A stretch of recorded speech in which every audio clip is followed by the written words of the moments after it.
যে মানুষটাকে পৃথিবীর ভিতরে সবচাইতে শান্তিতে রাখা হয়েছিল, জাহান্নামের ভিতরে এক মুহূর্ত থাকার কারণে এক মুহূর্তের জাহান্নামের শাস্তি তার সারা জীবনের সমস্ত সুখের কথা ভুলায় দিবে।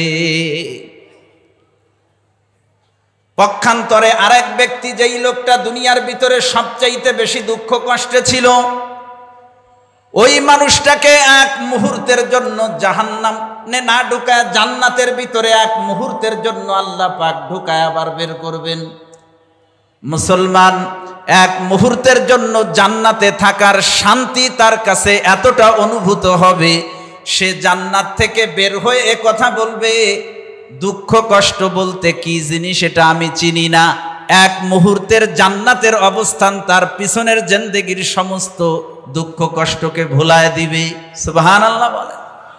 এজন্য জীবনটা এমন ভাবে চালাই, আমার যেন জাহান্নামে যাওয়া না লাগে, আমি যেন জান্নাতে যাইতে পারি, তাহলেই আমি সফল। আল্লাহ পাক বলেন, ফামান যুহজিহা আনিন নার ওয়া উদখিলাল জান্নাতা ফাকাদ ফাজ।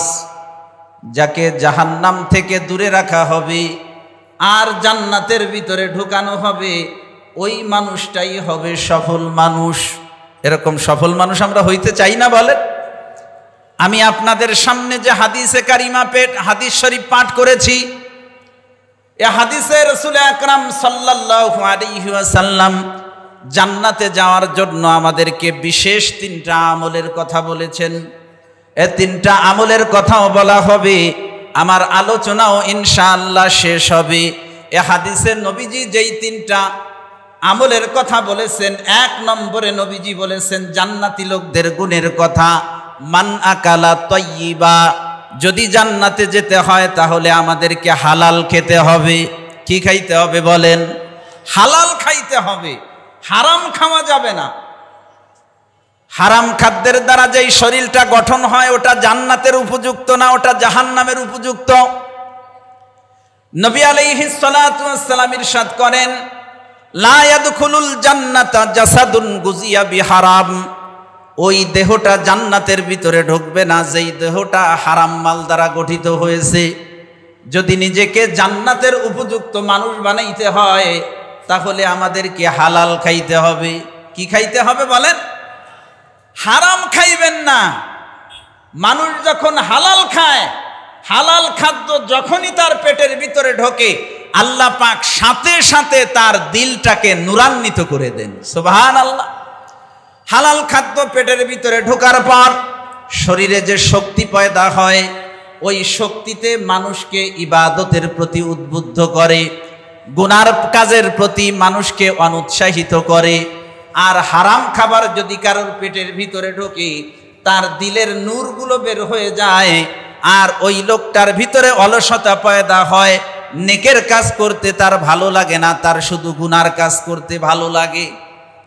এজন্য মুসলমান খুব খেয়াল করে নিজের মুখে লোকমা দিবেন, খেয়াল করবেন যে খাবারটা আপনার হালাল না হারাম। কেউ বললেই, কেউ খাওয়াইতে চাইলেই একজনে ধরেই বলল যে একটা চা খেয়ে যান। একজনে আপনাকে বলল যে আমার বাড়ি আগামীকাল দুপুরে আপনার খানা, আপনি আমার সাথে 4টে ভাত খাইবেন। কেউ বললেই খেয়ে ফেলেন না, হিসাব করেন যে আপনাকে খাওয়াইতে চাইতেছে তার রুটি রুজি হালাল না হারাম। যদি হালাল হয় বড় আনন্দের সাথে খান, যদি হারাম হয় তাহলে আপনি ওটাকে বর্জন করেন। হালাল খাবার যদি মানুষ খায়, মানুষের দিলের ভিতরে নূর পয়দা হয়। দেওবন্দে একজন আল্লাহ পাকের অন্যতম প্রিয় সাধারণ মানুষ বান্দা ছিলেন, নাম হলো তার শাহজি আব্দুল্লাহ। একজন সাধারণ মানুষ, তিনি কোনো আলেম না, কিন্তু তার রুটি রুজির ব্যবস্থা ছিল হালাল।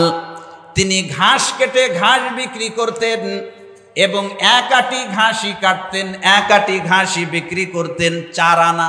কয় আনা বলেন?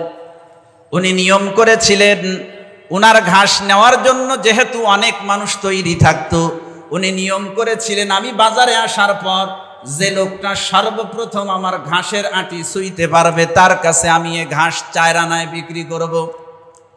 দৈনিক উনি 1 আটি ঘাস 4 আনা বিক্রি করতেন।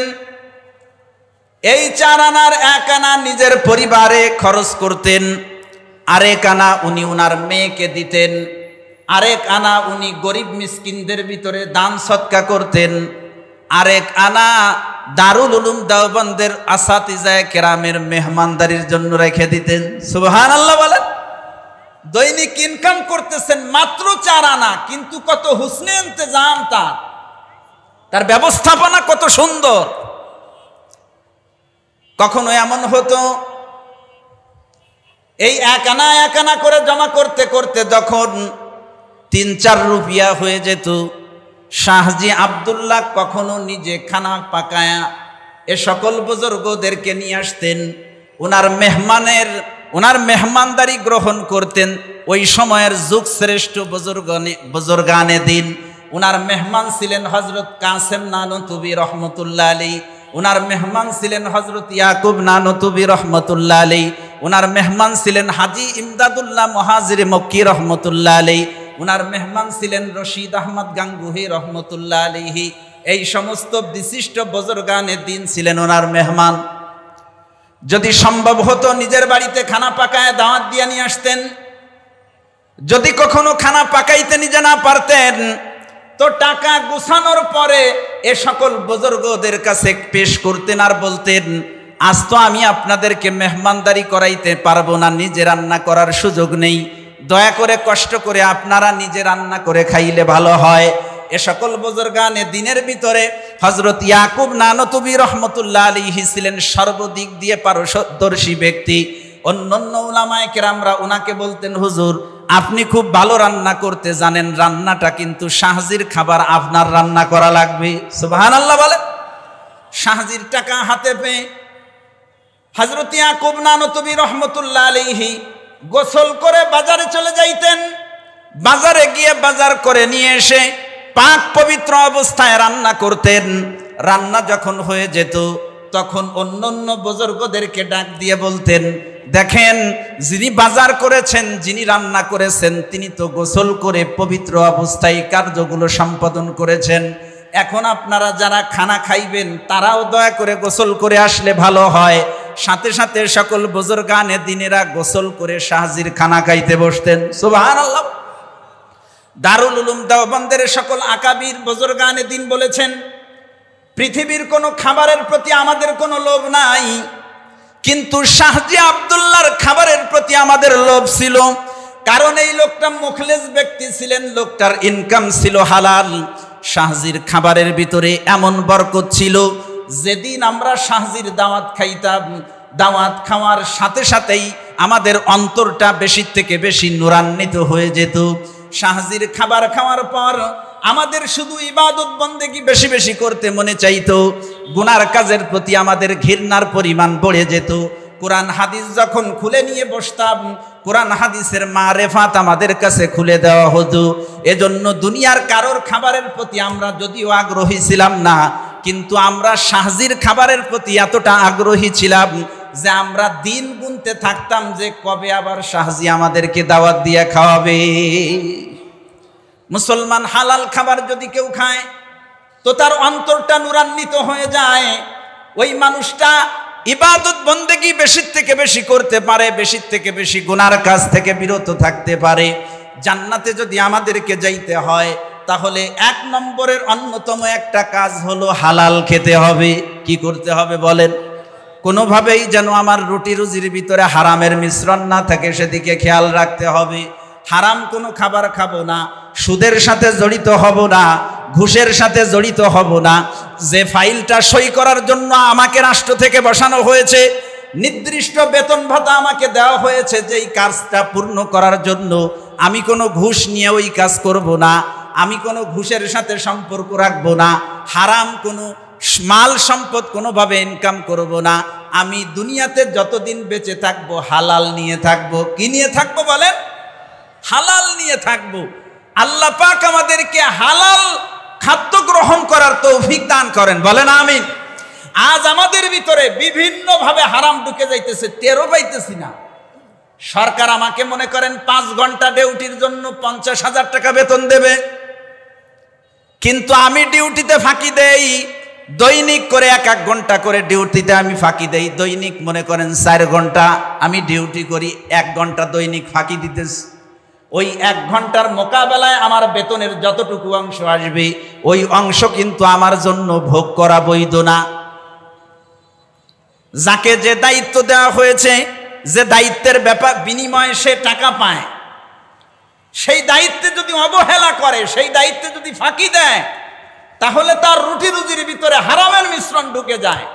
এজন্য আমাদের আকাবির বুজুর্গানে দিনেরা তারা মাদ্রাসায় পড়ানোর সময় তার নিজ প্রয়োজনে যদি কেউ তার সাথে এসে কথা বলতেন, তার নিজ প্রয়োজনে খাতায় লিখে রাখতেন, অমুক দিন অমুক সময় আমার নিজ প্রয়োজনে আমার সাথে একজনে 5 মিনিট কথা বলছে। মাস যখন শেষ হতো, সারা মাসে কত মিনিট তার এখানে সে ডিউটি ঠিকমতো আদায় করতে পারেন নাই, ওই মিনিটগুলোর মোকাবেলায় যে বেতনটা আসে সেই বেতনটা ফেরত দিয়ে দিতেন। সুবহানাল্লাহ বলা। মুসলমান হারাম থেকে বাঁচতে হবে, হালাল খাইতে হবে। নবী আলাইহিস সালাতু ওয়াস সালাম জান্নাতে ঢোকানোর জন্য আমাদেরকে যে আমলগুলো দিয়েছেন, 1 নম্বরে নবীজি বলেছেন মান আকালা তয়্যিবা, হালাল খাইতে হবে। কি খাইতে হবে বলেন? বিস্তারিত আর বললাম না, এতটুকু মনে রাখেন কি খাইতে হবে, হালাল খাইতে হবে। নাম্বার 2 ওয়া আমিলা ফি সুন্নাহ, সুন্নাত অনুযায়ী আমল করতে হবে। জীবনের প্রতিটা ক্ষেত্রে ক্ষেত্রে, ঘাটে ঘাটে, সব জায়গায় সুন্নাত দিয়ে সাজাবেন। আপনি নামাজ পড়বেন তো সুন্নাত তরিকায় পড়বেন, রোজা রাখবেন, হজ করবেন, যাকাত আদায় করবেন তো সে জায়গায় যেন নবীজির সুন্নাত থাকে। আপনি ব্যবসা করবেন, আপনার ব্যবসার ভিতরে যেন নবীজির সুন্নাত থাকে। আপনি চাকরি করবেন, আপনার চাকরির ভিতরে যেন নবীজির সুন্নাত থাকে। আপনার জীবনের প্রতিটা কর্মের ভিতরে সব জায়গায় আমার নবীজির সুন্নাত দিয়ে সাজাবেন। মানুষের জিন্দেগিতে যদি নবীজির সুন্নাত আসে, তাহলে যে কাজটা সাধারণ নিছক একটা কাজ ছিল, ইবাদত না, কিন্তু ওই কাজটায় আমার নবীজির সুন্নাত আসার কারণে আল্লাহ পাক ওই কাজটাকে ইবাদত বানায় দিবেন। যেমন মনে করেন পেশাব পায়খানা করা, এটা কিন্তু কোনো ইবাদত না। পেশাব পায়খানা শুধু মুসলমান করে না, অমুসলমানেও করে। শুধু মানুষে করে না, অন্যান্য প্রাণীও করে। পেশাব পায়খানা কোনো ইবাদত না, কিন্তু পেশাব পায়খানাটা যদি কেউ আমার প্রিয় নবীজির তরিকায় করতে পারে, যতক্ষণ পর্যন্ত লোকটা পেশাব পায়খানায় সময় ব্যয় করবে, এই পুরাটা সময় ইবাদত করলে যে নেকি হতো, সওয়াব হতো, আল্লাহ পাক ওই লোকটাকে সেই পরিমাণ নেকি দান করবেন। বাথরুমে যাই, নবীজির সুন্নাত তরিকা কি জানি না, অথচ দৈনিকই কিন্তু যাই। যদি নবীর সুন্নাত তরিকা আমার বাথরুম করা হয়, তাহলে এটা ইবাদত হবে। এজন্য নবীজির তরিকা খেয়াল করে আমরা আমাদের সমস্ত কাজগুলো সম্পাদন করব। যেমন মনে করেন বাথরুমে যাওয়ার আগে মাথাটাকে ঢেকে যাইবেন, গা ঢেকে যাওয়ার চেষ্টা করবেন, পায়ে জুতা স্যান্ডেল কিছু একটা পরে যাইবেন। যখন বাথরুমে ঢুকবেন, ঢোকার আগে দোয়া পড়বেন, বিসমিল্লাহি আল্লাহুম্মা ইন্নী আউযু বিকা মিনাল খুবসি ওয়াল খাবাইস। এ দোয়ার অর্থ হলো, আল্লাহ আমি আপনার নাম নিয়ে বাথরুমে ঢুকতেছি, বাথরুমের ভিতরে যত দুষ্টু জিন আছে, এই জিনের অনিষ্ট থেকে আপনি দয়া করে আমাকে বাঁচায় দেন। মুসলমান বাথরুমের ভিতরে কিন্তু জিনেরা থাকে, জিনেরা দুষ্টুমি করে ওখানে। হাদিস শরীফে এসেছে, বনি আদম যখন বাথরুমে যায়, ইস্তেঞ্জায়, জিনেরা বনি আদমের লজ্জাস্থান নিয়ে দুষ্টুমি করতে থাকে। কিন্তু আল্লাহর কোনো বান্দা বান্দি যদি বাথরুমে ঢোকার আগে দোয়া পড়ে ঢুকতে পারে, আল্লাহ পাক জিনদের চোখ আর বনি আদমের লজ্জাস্থানের মাঝখানে পর্দা এঁটে দেন। ফলে জিনেরা দেখতেও পারে না, কোনো দুষ্টুমি আর ক্ষতিও করতে পারে না। সুবহানাল্লাহ বলেন। এজন্য ঢোকার আগে দোয়া পড়বেন। ঢুকবেন যখন বাম পা দিয়ে ঢুকবেন। ঢুকলেন বাথরুমের ভিতরে, সতর খোলার বিষয়। আমরা অনেকে, বাস্তব কথা হলো, বাথরুমটাও পর্যন্ত করতে জানি না কিভাবে করতে হয়। অনেকে আছে বাথরুমের ভিতরে যাওয়ার পরে কাপড় চোপড় যা আছে সব কিছু খুলে নাভির কাছে জমা দিয়ে রাখে, রান 2 খান বাইর করে দিয়ে বসে আছে। অথচ নবী আলাইহিস সালাতু ওয়াস সালাম কখনো সারা জীবনে একদিনও ওরকম বসেন নাই। হাদিস শরীফে এসেছে, নবী আলাইহিস সালাতু ওয়াস সালাম তার সতরের অতটুকু অংশ খুলতেন যতটুকু না খুললে নয়। আপনি পেশাব করেন আর পায়খানা করেন, পুরা সতর কিন্তু খোলার প্রয়োজন হয় না। আপনি যদি লুঙ্গি পরা থাকেন, এই যে আমার জুব্বা দিয়ে দেখেন লুঙ্গির মাথা দিয়ে আপনার হাঁটুর সামনে এখানে ঢাকা থাকতে পারে, মাজার সাইডের যতটুকু আপনার উঠানোর দরকার হয় শুধু ততটুকুই উঠাবেন। অনেকে আছে দাঁড়ানো অবস্থায় সতর খোলে, অথচ নবী আলাইহিস সালাতু ওয়াস সালাম দাঁড়ানো অবস্থায় সতর খুলতেন না। হাদিস শরীফে এসেছে লাম ইয়ারফা সাওবাহু হাত্তা ইয়াদনুয়া মিনাল আরদ, নবী আলাইহিস সালাতু ওয়াস সালাম যতক্ষণ জমিনের নিকটবর্তী না হতেন ততক্ষণ তার সতর খুলতেন না। কাজেই বাথরুমে যাইবেন দাঁড়ানো অবস্থায় সতর খুলবেন না। আপনি বসতেছেন, একেবারেই যখন বসে যাচ্ছেন বসার নিকটবর্তী হয়ে সতর খুলবেন। এটা আমার নবীজির সুন্নাত। কার সুন্নাত বলেন? ওখানে আপনি আপনার জরুরত পুরা করবেন, বাথরুমের ভিতরে কোনো গুনাহ করবেন না, বাথরুমের ভিতরে কোনো অশ্লীল কাজ করবেন না, মোবাইল চালাবেন না। সুশীল সমাজের অনেকে বাথরুমে পত্রিকা রাখছে, পত্রিকাও পড়বেন না। বিড়ি সিগারেট ইত্যাদি কেউ ওই বাথরুমের ভিতরেও খাবেন না। বাইরে যা বাইরেও তো খাওয়া যায় না, ভিতরেও ওখানেও খাওয়া যায় না, কোনো জায়গায় খাইবেন না ওখানে। বাথরুমের জরুরত যখন আপনার পুরা হবে, আপনি ঢিলা কুলুক টিস্যু পেপার যা হোক কিছু ব্যবহার করবেন। এরপরে আপনি পানি খরচ করবেন, নিজ দায়িত্বে বাথরুমটাকে পরিষ্কার করে রাখবেন। এরপরে যখন আপনি বাইরে বের হবেন, বের হওয়ার সময় আগে বাইরে ডান পা বের করবেন, তারপরে বাম পা বের করবেন। এরপরে দোয়া পড়বেন, গুফরানাকা আলহামদুলিল্লাহিল্লাযী আযহাবা আন্নিল আযা ওয়া আফানি। দোয়ার অর্থ হলো, আল্লাহ আমি আপনার কাছে আমার সারা জীবনের গুনাহ কথাগুলো মাফ চাই। আল্লাহ আপনি যে দয়া করে আমার কষ্টদায়ক জিনিসগুলো আমার থেকে বের করে দিয়েছেন, এজন্য আমি আপনার শুকর আদায় করতেছি, আলহামদুলিল্লাহ। দোয়াটা মুখস্থ করার চেষ্টা করেন। যতদিন পর্যন্ত দোয়া মুখস্থ না হয় ততদিন পর্যন্ত কমপক্ষে এতটুকু করেন, বের হইয়া বাংলায় হলেও আল্লাহকে বলেন, আল্লাহ আপনি আমাকে মাফ করে দেন, আর আমার থেকে যে কষ্টদায়ক জিনিস দূর করে দিয়েছেন এজন্য আপনার শুকর আদায় করতেছি, আলহামদুলিল্লাহ। বলা যাবে না ইনশাআল্লাহ? মুসলমান, আপনি তো গেলেন বাথরুমে, এবং পুরা বাথরুমের কার্যক্রমগুলো আমার নবীজির তরিকায় আপনি সম্পাদন করেছেন। ভালো করে বুঝে রাখেন। উলামায়ে কেরাম মজলিসের ভিতরে আছেন, উলামায়ে কেরাম কথাগুলো শুনতেছেন, ভালো করে আপনি বুঝে রাখেন। আপনি তো দেখতেছেন দুনিয়ার সাধারণ একটা কাজ বাথরুম আপনি করতে গিয়েছেন, কিন্তু এই কাজটা যেহেতু আমার নবীজির তরিকায় হয়েছে, এই পুরাটা সময় বাইরে থেকে আপনি যদি ইবাদত করতেন, যে পরিমাণ নেকি আপনার হাসিল হতো, আমার নবীজির তরিকায় বাথরুমের কাজটা সম্পাদন করার কারণে আল্লাহ পাক আপনাকে সেই পরিমাণ নেকি দান করবে। নবী আলাইহিস সালাতু ওয়াস সালাম জান্নাতে ঢোকার জন্য আমাদেরকে দ্বিতীয় নম্বরে বলেছেন, ওয়া আমিলা ফি সুন্নাহ, সুন্নাত অনুযায়ী আমল করতে হবে। জীবনের সব জায়গায়, প্রতিটা ঘাটে ঘাটে সব জায়গায় নবীজির সুন্নাত ফিট করব ইনশাআল্লাহ। তো এর আছে না ইনশাআল্লাহ?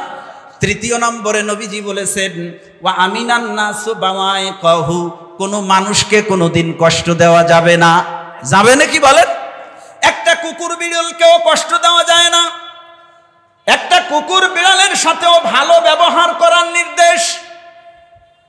ইরহামু মান ফিল আরদ ইয়ারহামুকুম মান ফিস সামা, জমিনের বুকে যারা আছে তাদের উপরে দয়া করো, তাহলে আসমানে যিনি আছেন তিনি তোমাদের উপরে দয়া করবেন। একটা কুকুরের সাথেও যদি আপনি ভালো আচরণ করেন, তার পুরস্কারও আল্লাহ অনেক বড় দেন। বুখারী শরীফের রওয়ায়াত, মরুভূমির ভিতর দিয়ে একজন বাজারি দুশ্চরিত্রা পতিতা মহিলা যাচ্ছিল। হঠাৎ করে তার নজরে পড়লো একটা কুকুর পানির পিপাসায় হামলাইতেছে। মহিলা কিভাবে তাকে পানি পান করাবে? ইন্দ্রায় পানি অনেক নিচে। মহিলা তার নিজের চামড়ার মোজায় পানি উঠায়া কুকুরটারে পান করিয়েছে। নবী আলাইহিস সালাতু ওয়াস সালাম ইরশাদ করেন, এই নিকৃষ্টতম প্রাণীটার সাথে ভালো ব্যবহার করার কারণে আল্লাহ পাক ওই মহিলার জীবনের সমস্ত গুনাহ কথাগুলোকে মাফ করে দিয়েছেন। একটা কুকুরের সাথে ভালো ব্যবহারের ফলাফল, রিজাল্ট যদি এত ভালো হয়, আশরাফুল মাখলুকাত মানুষের সাথে ভালো ব্যবহার করলে না জানি আল্লাহ আমাদের কত ভালো পুরস্কার দিবেন। আপনি যদি মানুষকে কষ্ট দেন, আপনি তো পূর্ণ মুসলমানই হইতে পারবেন না। রাসূলুল্লাহ সাল্লাল্লাহু আলাইহি ওয়াসাল্লাম ইরশাদ করেন, আল মুসলিমু মান সালিমাল মুসলিমুনা মিন লিসানিহি ওয়া ইয়াদিহি, প্রকৃত মুসলমান তো ওই ব্যক্তি যার হাত থেকে, যার জবান থেকে অন্য মুসলমান কষ্ট পায় না। শুধু অন্য মুসলমান না, মুসলমানদের চলাফেরা যেহেতু মুসলমানদের সাথে, এজন্য নবীজি মুসলমান শব্দটাকেই ব্যবহার করেছেন। নতুবা অযথা কোনো মুসলমানকেও কষ্ট দেওয়া যায় না। অযথা অন্যায় ভাবে যদি আপনি কোনো মুসলিমকে কষ্ট দেন তাহলেও কিন্তু আপনি প্রকৃত মুসলমান হইতে পারবেন না। নবী আলাইহিস সালাতু ওয়াস সালাম জান্নাতে ঢোকার আমলের ভিতরে তৃতীয় নম্বরে আমাদেরকে বলেছেন ওয়া আমিনান নাসু বাওয়াইকাহু, লোকদেরকে কোনো কষ্ট দেওয়া যাবে না, সব লোকদেরকে নিরাপত্তা দিতে হবে। তো এরা সিনে ভাই ইনশাআল্লাহ কাউরে কষ্ট দিব না। আমাদের পাশে যারা থাকেন তারা আমাদের প্রতিবেশী, আমরা অনেকে প্রতিবেশীরে কষ্ট দিই, অথচ ওই আপনার পাশের বাড়ির লোকটা আপনার মরার পরে আল্লাহ ওর কথা জানবে যে ও আপনার ব্যাপারে কি বলে। নবী আলাইহিস সালাতু ওয়াস সালাম ইরশাদ করেন, কোন ব্যক্তির যখন ইন্তেকাল হয় তার বাড়ির চার পার্শ্বের চার ঘরওয়ালা যদি তার পক্ষে সাক্ষী দেয়, আল্লাহ পাক বলেন কদ কবিলতু ফীহি ইলমাকুম ফীহি, ও আমার বান্দারা, আমারে বান্দার ব্যাপারে তোমরা যতটুকু জানতে তোমরা তাই বলেছো, তোমরা তাকে ভালো বলেছো, যাও তোমাদের কথা কবুল করে আমি আল্লাহ আমার বান্দাকে ভালো হিসেবে নিয়ে নিলাম। ওয়া গাফারতু লাহু মা লা তা'লামুন, আমারে বান্দার অনেক পাপ ছিল যা আমি আল্লাহ জানতাম তোমরা জানতে না। আমার বান্দা তোমাদের সাথে ভালো ব্যবহার করার কারণে, তোমরা যেহেতু আমার বান্দাকে ভালো বলেছো, তোমাদের ভালো বলার খাতিরে আমি আল্লাহ আমার বান্দার জীবনের সব গুনাহ মাফ করে দিলাম। তাহলে কাউরে কষ্ট দেওয়া যাবে বলেন? জান্নাতে যাইতে হলে কোনো মানুষকে কষ্ট দেওয়া যাবে না। তিনটা আমল কয়টা বলেন? 1 নম্বর হালাল খাইতে হবে। কি বলেন? 1 নম্বর কি খাইতে হবে? দ্বিতীয় নম্বর নবীজির সুন্নাত অনুযায়ী জীবন চালাইতে হবে। তৃতীয় নম্বর কাউকে কষ্ট দেওয়া যাবে না। এই তিনটা আমলের এমন পাওয়ার, এই তিনটা আমল যদি মানুষ করে আল্লাহ অন্য আমলের উপরেও উঠার তৌফিক দেন আর অন্য গুনাহ থেকেও বাঁচার তৌফিক দেন। এ কারণে রাসূলুল্লাহ সাল্লাল্লাহু আলাইহি ওয়াসাল্লাম ইরশাদ করেছেন দাখালাল জান্নাহ, এই আমলগুলো যারা করবে তারা জান্নাতে ঢুকবে। এই আমলগুলো করার জন্য তৈরি আছি না ইনশাআল্লাহ? আমরা কারা কারা তৈরি আছি দেখি? মাশাআল্লাহ। আয় আল্লাহ, এই আমলগুলো করে আপনার প্রিয় বান্দা হয়ে জান্নাতের ভিআইপি মেহমান হয়ে আমাদের সকলকে কবরে যাওয়ার তৌফিক দান করেন। সকলে বলেন আমিন। হাত নামান। ওয়া আখিরু দাওয়ানা আনিল হামদুলিল্লাহি রাব্বিল আলামিন।